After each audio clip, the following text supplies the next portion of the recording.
Hi guys, my name is Arun Thomas. Today we are in Chicago. We are reviewing the Hyundai IONIQ 5 SCL AW all-wheel drive variant. So here we have a walk around of the car, lot of straight lines. I love that. We have a diagonal line that goes from the rear view mirrors to the rear wheels. That's really striking. Overall, pretty nice design, I would say. The front of the car looks very futuristic. I love the Stroyer LED headlights that gives a very digital and futuristic feel to the car. The side profile again looks nice. Love the design of the black side skirts. Coming to the back here again, the LED lights look really striking. You see this Stroyer LED light pattern all around. Also in the back, we have got real spoilers. I'm not sure how useful they are, but they definitely look nice. You can see my hand pass through their spoilers. The Stroyer LED design is a theme you see all around the car. Coming to the side here, we have the charge port.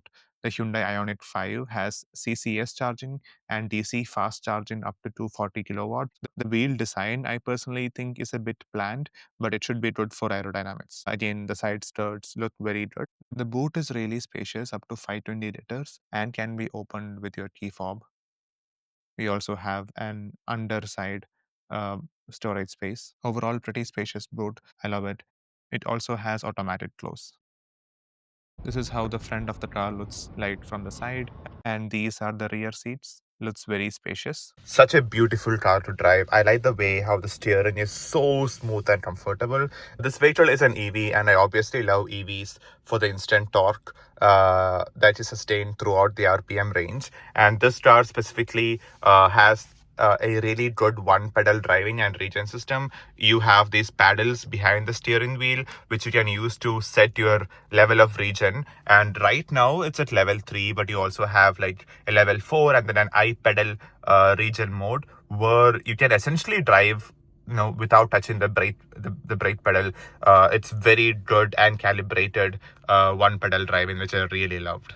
Gear selector is this knob behind the steering wheel. So you essentially turn this to change your gears. That's pretty good. And you press this button over here to put the car in park. That's nice. It saves up space over here. And speaking of space, we have a bunch of space. We have a wireless charging pad over here. The ambient lighting for the car is pretty good. So I have the blue color all over. It's a very inviting feel. I'm not sure if you can see this. I don't like the way how Hyundai has this complicated design patterns for the driver's display. I would rather just have a very simple display with the most important information and not have all these crazy designs. And I don't like the way how you cannot turn off these designs too. There are three themes for the display, but all three themes have all these similar patterns. Screen is pretty responsive, great screen, has all the important functions.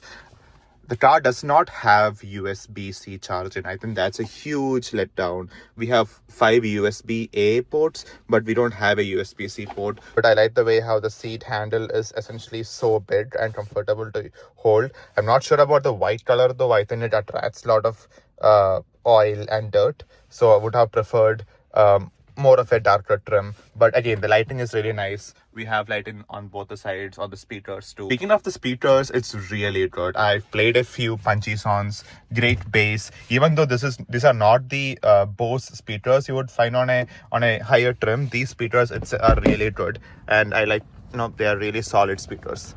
Absolutely hate how many car companies these days are moving away from physical buttons. Like, for example, the climate control is such a commonly used function. Why would you not have maybe a knob to increase or decrease the temperature? Why would you want me to, like try to find out where the button is when I'm driving? It's unsafe. It's not practical, and I absolutely hate that. The back seat of the Hyundai IONIQ is really spacious. The driver's seat is set at a 5'10" driving position, but still we have so much space over here. So I love that. How we have the rear AC vents in the B pillar, and also it has individual on and off controls. The floor is completely flat. You don't have the transmission tunnel over here. So I absolutely love that as well. Overall, the Hyundai IONIQ 5 has really managed to impress me. Great car, lots of space, amazing to drive, good DC fast charging. If you're someone who lives in the city and has to deal with a lot of stop and go traffic, this is the perfect car for you if you don't want to buy a Tesla. It gives around 250 miles of range, which should be very sufficient for all your commutes, and even better if you have charging at home. Prices start from around the 40,000 range. I would totally recommend this car.